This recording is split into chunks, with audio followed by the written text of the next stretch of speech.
بسم اللہ الرحمن الرحیم۔ میں ہوں رفیق بلوچ، آپ دیکھ رہے ہیں رفیق بلوچ آفیشیل یوٹیوب چینل۔ تو دوستو، بعض اوقات بڑی دل کو تکلیف ہوتی ہے اور بڑا دکھن ہوتی ہے کہ ہمارے ایک ملک میں ہو کیا رہا ہے اور ہمارے حالات کیسے جا رہے ہیں۔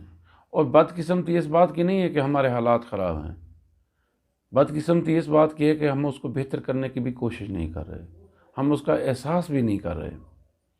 ہم ایسی جو ہے نا پستی اور غلامی میں جا رہے ہیں جس کا شاید ہمیں اندازہ بھی نہیں ہے۔ یار بات یہ ہے کہ غلامی جو ہے نا جسمانی مجبوری نہیں، بلکہ یہ فکری معذوری ہوتی ہے۔ جو لوگ فطری سطح پر لولے لنگڑے ہوتے ہیں ان پہ ہر وقت جو ہے نا وہ ایک غلامی سوار رہتی ہے اور ان کا وقت کبھی بھی نہیں بدلتا۔ راکھ 100 برس بعد بھی راکھ ہی رہتی ہے۔ ہماری بدقسمتی ہے کہ پاکستان دنیا کا واحد ملک ہے جہاں کوئی بڑا جو ہے نا شخص جرم نہیں کرتا، نہ کسی بڑے کو سزا ملتی ہے۔ یہاں بڑا ایک وہ ہمارے سرائکی میں مثال ہے نا، کاوڑ تے قانون انجی شہن جڑا ڈاڑھے تے چڑھ جانی تے ہینے تے لہن جانی۔ مراد یہ ہے کہ قانون اور غصہ ایسی چیز ہے جو بڑے پہ جاتی نہیں ہے اور چھوٹے سے اترتی نہیں ہے۔ یعنی ہمارا دنیا کا واحد ملک ہے پاکستان جہاں کوئی بڑا گناہ نہیں کرتا۔ اور آپ کو دلچسپ میں حقائق بتاؤں کہ جو یہاں 7634 افراد 129 ارب روپیہ جو ہے نا وہ کھاتے ہیں۔ اب ہر سال ہمارے ملک میں 9 ارب روپے سے زائد کی شراب جو ہے نا وہ پیتے ہیں اور 25 ارب سے زائد جو ہے نا وہ جوئے میں ہار جاتے ہیں۔ 40,000 جو ہے ان سے بھی زائد وہ ہمارے ملک میں منشیات کے اڈے ہیں۔ یہ کتنا بڑا ظلم ہے دوستو۔ ہمارا جو نظام ہے وہ عجیب نظام ہے، ہمارا جو قانون ہے وہ عجیب قانون ہے، اور ہمارا جو ادارے ہیں وہ عجیب ادارے ہیں۔ تو دوستو، کیا ہم نے کبھی جو ہے نا وہ سوچا ہے کیا یہ نظام ہے جو مریض کو دوا کی بجائے رپورٹ دے کر گھر بھیج دیتا ہے، جو انصاف نہیں صرف فیصلہ دیتا ہے، جس کی ساری جمع تفریق کاغذوں تک جو ہے نا وہ محدود ہے؟ کب تک ہم جو ہے نا گرم پانیوں کے سمندر میں جو ہے نا وہ جزیرے بناتے رہیں گے؟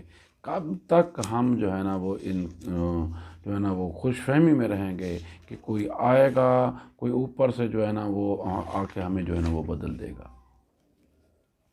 ہمیں کچھ کرنا پڑے گا اپنے آپ کو بدلنے کے لیے، اپنے حالات کو بدلنے کے لیے، اپنے حالات میں اس کو سدھار کے لیے۔ یہ سوال یہ نہیں ہے کہ ہم نے مولوی کو کیا دیا، بلکہ سوال یہ ہے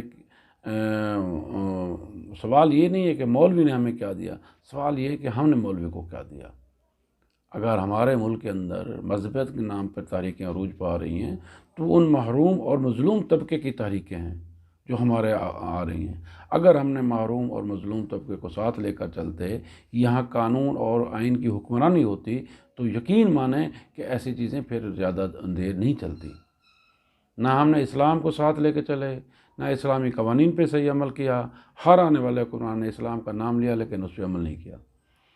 اگر اسلام کے مطابق ہم اپنے جو وسائل کی تقسیم کرتے تو یہ کبھی بھی غربت اور محرومیاں پیدا نہ ہوتی، اور غربت و محرومی نے ان لوگوں کو جنم دیا جس کو جو ہے نا ہم آج بھی جو ہے نا وہ جھیل رہے ہیں، جو ہمارے بدن کو، جو پاکستان کو دن بدن کھوکھلا کر رہی ہیں، کھا رہی ہیں۔ تو دوستو، جس بدن میں صحت مند خون دوڑ رہا ہو اس پر کبھی وائرس حملہ نہیں کرتا، اگر کرے بھی تو کامیاب نہیں ہوتا۔ لیکن جس چوکھٹ پر دیمک چاٹ چکی ہو اس کو کوڑا دستک تک برداشت نہیں کرتے۔ وہ یہ رہی حال ہمارے ملک کا ہے کہ ہم نے اپنے ملک کے وسائل کو صحیح جو ہے نا وہ نہ تقسیم کیا ہے، نہ ہی اس پر کبھی عمل کیا ہے۔ اب ہم اللہ تعالیٰ سے ہی دعا کر سکتے ہیں کہ وہ اللہ تعالیٰ ہم پہ رحم کرے۔ کاش دیکھنے، سننے اور دلوں کے بھیج جاننے والا رب آج ہمیں 70 سال 75 سال بعد ہی اس قوم پر رحم فرما دے۔ تو اس دعا کے ساتھ اللہ تعالیٰ آپ پر، آپ کے خاندان پر رحم کرے اور ہماری نسلوں پہ رحم کرے، اس ملک کی حفاظت فرمائے، اس ملک کو کامیابی اور کامرانی دے۔